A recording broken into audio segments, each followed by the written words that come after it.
So a new lawsuit is putting Grammy-winning gospel singer and pastor Donnie McClurkin under intense scrutiny. A man named Giuseppe Corletto has come forward with allegations that McClurkin sexually abused him over the course of several years. At the center of the lawsuit is an alleged apology letter in which McClurkin reportedly referred to himself as a dirty old man.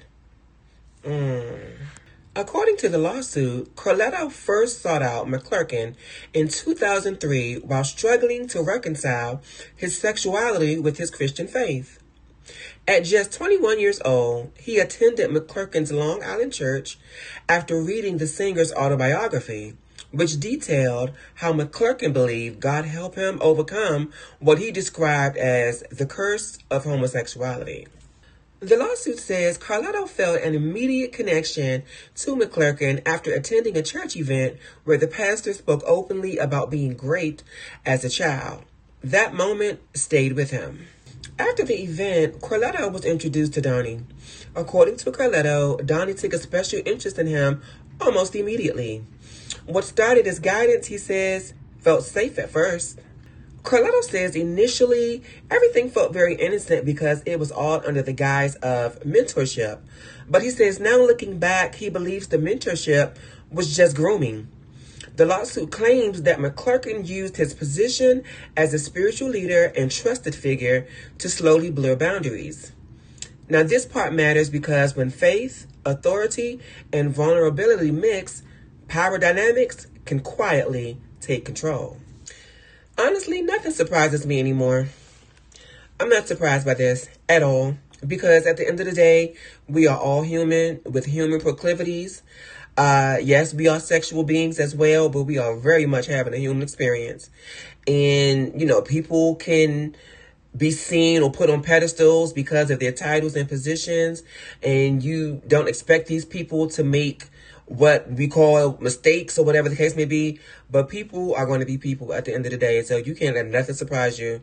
Nobody's perfect. It is what it is at the end of the day. But I'll tell you what I don't like. I don't like, because there's a part of this story I don't think I actually touched on in this vlog, but I saw, when I was reading about this story, I did read where Corletto actually at a certain point began to work for Donnie. Like he was like Donnie's assistant, right? But he had mentioned that the abuse had began before he agreed to be Donnie's assistant. So my thing is, clearly you were a willing participant, because if you're saying someone has been abusing you, why would you then turn and take a job from said person that is going to require you to be alone with said person quite often? Like, why would you put yourself in a position to continue to be abused on a higher scale? That don't make sense. So that's telling me that at some point he was a willing participant, and for whatever reason, he's chosen to take this time now to rehash everything to get what? That's what I want to know, because I mean, I know, Stan made a lot of money, but but it's a popular song. But like, what are you expecting to really get from this, Corletto? And if this was really the case, why do you even been saying something? Because didn't he say that they initially met in 2003? Girl, that was over 25 years ago. Was it? No, it was, just almost 25 years ago. So why are you just now saying something? Like, girl, Miss Corletto, have a seat.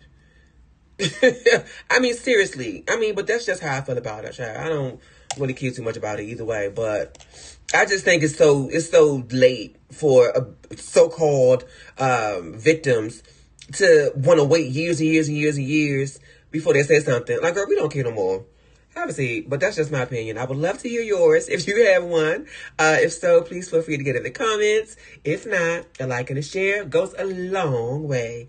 But if you do, get in the comments. Let's talk about it. And let's get into the pieces.